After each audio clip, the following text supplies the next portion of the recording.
on cold plunge sauna, I have to ask you just selfishly? I've been talking about this for years, forever. If you're compromised with some kind of neurological problem, neurological symptoms, maybe you get migraines, maybe you have tingles and numbness, whatever it is, maybe you got vertigo or some other kind of thing, don't do it. Don't do it. If you're struggling with some kind of issue, some kind of problem. I'm not totally against it for athletes and stuff. Like athletes, it's just totally, they're built like tanks, right? Nothing seemed to, there are athletes that get sick with chronic illness and now they're down. That's it. They're down. Okay. That's another story. But athletes that don't have really a complaint, they have an injury once in a while, whatever it is, you can throw them in an ice tub. Sure. Of course you can, and have them doing it. But for the chronically ill, I don't recommend it. That makes sense. Don't. It's hard on the adrenals. I'm not a big fan of it. So yeah. Virtual of compassion likes that one too, right? Well, properly. Don't go in there and cook yourself if you're somebody that's sensitive. Don't go in there and set it for 45 minutes at the highest heat. Yeah, you'll be sick. You'll get yourself really sick. You can hurt yourself with an infrared sauna badly. But yeah, you got chronic illness, you got neurological problems, you got weaknesses, immune system compromises. Go in there for 10 minutes with a little bit of heat on. Don't go in there and bake yourself like a clam. No, there are people who actually don't think the infrared is hot enough. So now it's up to 220, those ones, like the real Finnish ones. That's where we go into now biohacking bullshit. Yeah, that's what I was going to ask you. That's the level of biohacking bullshit. What do you think of those? Not good. Terrible.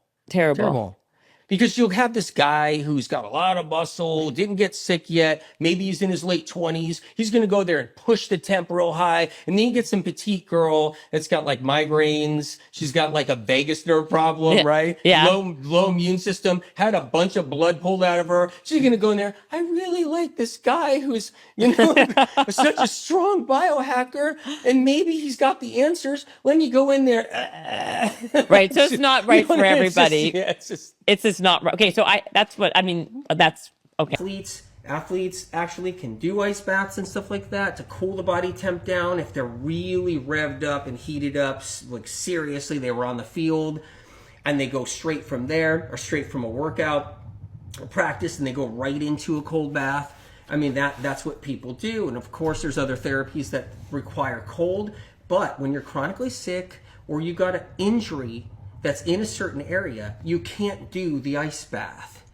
And medical meme information, I don't recommend the ice baths because what happens is it drives your adrenals into chaos. Now, I do see on social a lot of people, they're trying out like ice baths and they do they dip into it and they get ready, they get their suit on or they go and their tub is filled with ice. And what they're doing is they're trashing their adrenals and they don't know this. I want to go into that a little bit before we go into localizing with cold packs and so forth. One thing I don't like about the ice baths is the body thinks it's in danger when you submerge yourself in icy cold water. So your body goes into the chaos moment, fight or flight. And as it goes into fight or flight, your adrenals are totally just blowing out adrenaline, epinephrine everywhere because the adrenaline is rushing through your veins to try to stop you from going into hypothermia. Keep that in mind.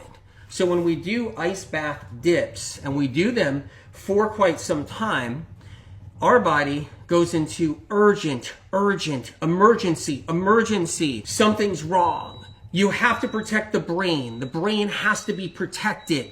So then your adrenals flood literally a big portion of your adrenaline out at once. A big portion, 85 to 90% of adrenaline gets released and spewed out of your adrenals. That adrenaline is circulating through your body because it's there to try to keep your blood circulating, to try to increase your heart rate so that your heart rate doesn't go down as you go into hypothermia. So keep that in mind when we do ice baths. This is not an ice bath demonstration or talk, but I'm going into that because so many people are going to say, whoa, if localizing cold packs are really good for me and they're good for my aches and pains, let me go do what people are doing out there and let me go hop into a tub with ice and water in there.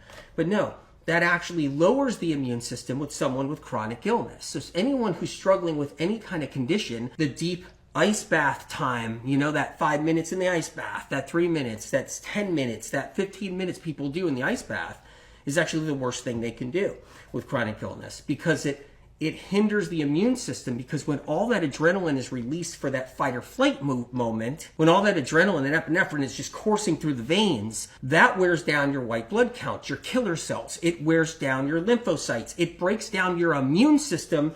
And that's what occurs when you do those ice baths. So I just want everybody to know that. It's different when you're someone and you got a raging fever. You can't get it under control. You're cooking at 104, 105. And yes, you get into the tub for a little bit to try to drive that temperature down. But I'm talking about therapeutically, the ice baths create a lot of chaos in the body, jack up the adrenaline, lower the white blood cell count. If you're somebody with chronic illness, that is not going to fix a problem. It's going to set somebody back. If they do it regularly, it's going to give them adrenal fatigue over time. So, it's interesting. You'll see people out there, you're like, yeah, my adrenals aren't good, and I got to do things that protect my adrenals, and they'll jump into a cold bath. They'll sit there in icy water, and they're going to be hindering and damaging their adrenals, and they're going to set themselves up for adrenal fatigue over time. So, back to now cold packs and so forth. Are cold packs bad for adrenals? No, they aren't. And I'll talk about ways of using them.